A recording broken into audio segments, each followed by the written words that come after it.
Assalamualaikum warahmatullahi wabarakatuh. Selamat pagi semuanya. Oke, sebelum kita belajar, kita berdoa dulu ya. Coba ketua kelasnya tolong pimpin doa.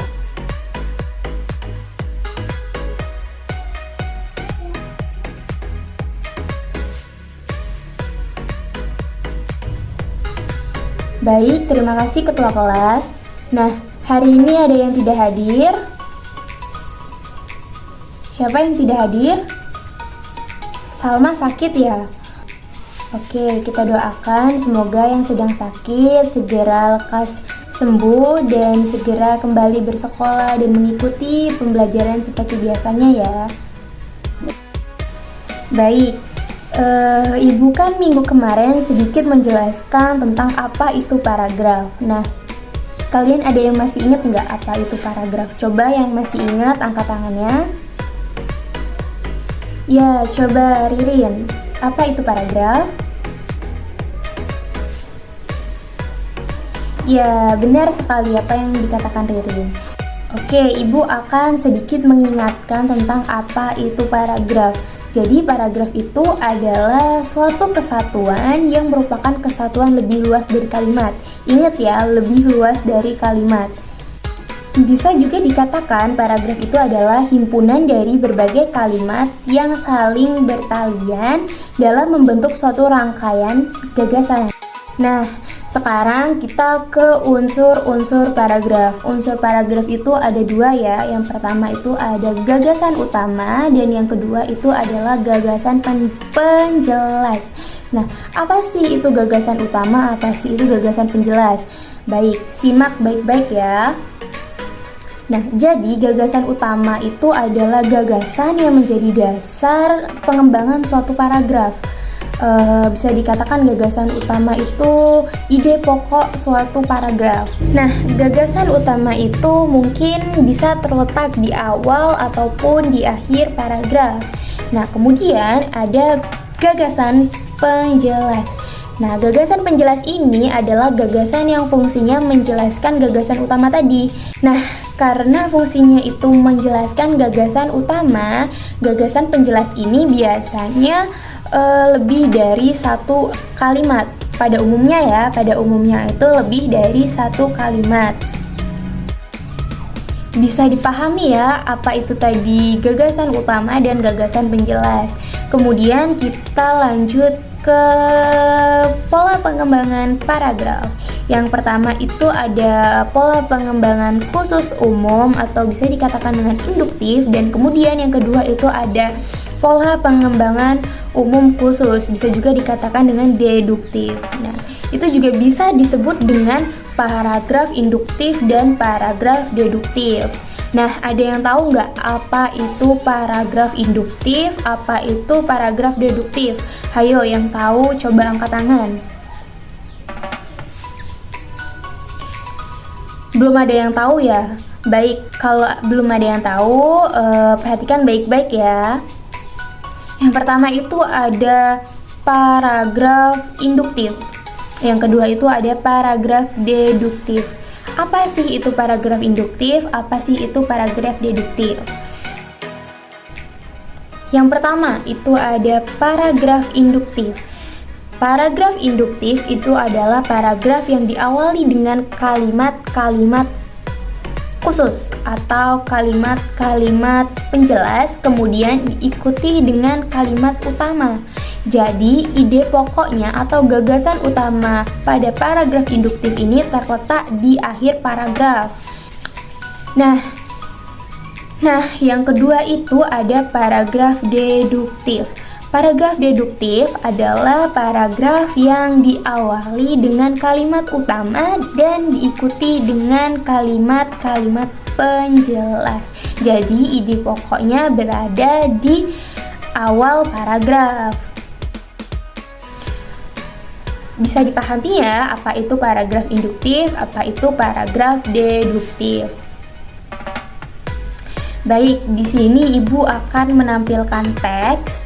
Tolong kalian baca dan kalian tentukan apa jenis paragraf pada teks tersebut. Coba dibaca ya.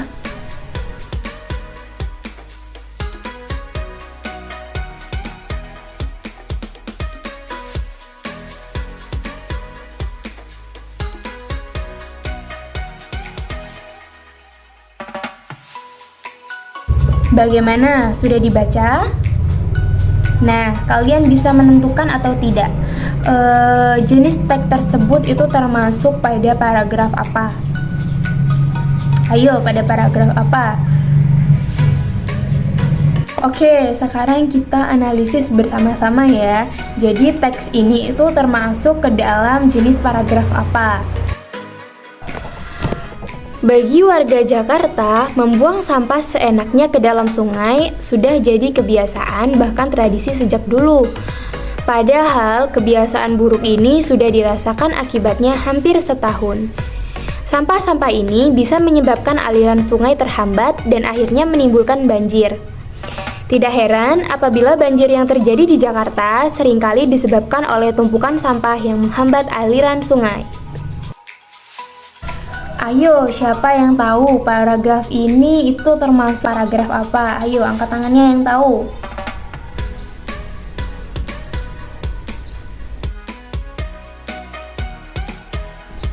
Ya, coba Bintang termasuk ke dalam paragraf apa?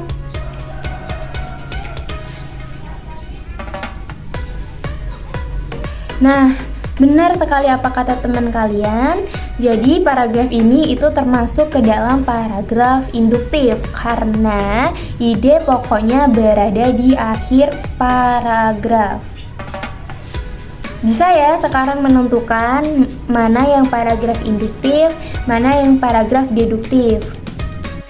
Bisa ya, kalau bisa sekarang ibu akan kasih kalian tugas. Tugasnya di rumah saja, ibu akan membagikan teks. Tapi sebelumnya ibu akan bagi kelompok dulu nih. Kelompoknya kita menurut absen aja ya. Jadi dari absen 1 sampai 5 itu kelompok 1, 6 sampai 10 itu kelompok 2, 11 sampai 15 itu kelompok 3 dan seterusnya. Nah, jadi ibu akan bagikan teks. Ini ada teks, ada 12 paragraf. Nah, jadi kalian analisis di setiap paragraf itu kalian tentukan mana yang paragraf induktif, mana yang paragraf deduktif. Tugasnya berkelompok ya, jadi tolong kerjasamanya. Nah, kemudian tugasnya itu dikumpul minggu depan. Minggu depan sebelum ibu masuk, jadi tugasnya sudah di atas meja ya. Baik.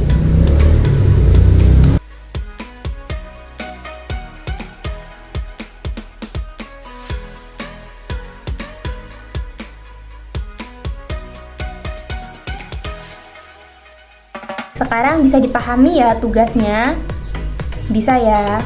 Nah, sebelum menutup perjumpaan kita hari ini, kita akan mengambil kesimpulan apa sih perbedaan paragraf induktif dan paragraf deduktif. Perbedaannya itu hanya pada letaknya saja ya, letak ide pokok atau gagasan utama pada paragraf induktif dan paragraf deduktif. Kalau paragraf induktif itu ide pokoknya berada di akhir paragraf, kalau paragraf deduktif itu ide pokoknya berada di awal paragraf.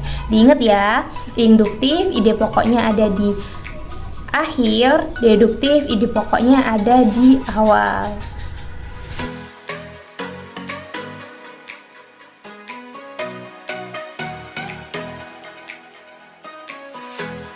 Baik, berhubung waktu sudah hampir habis, kita cukupkan pembelajaran hari ini dan semoga pembelajaran hari ini bermanfaat untuk kita semua ya. Ibu akhiri, wassalamualaikum warahmatullahi wabarakatuh.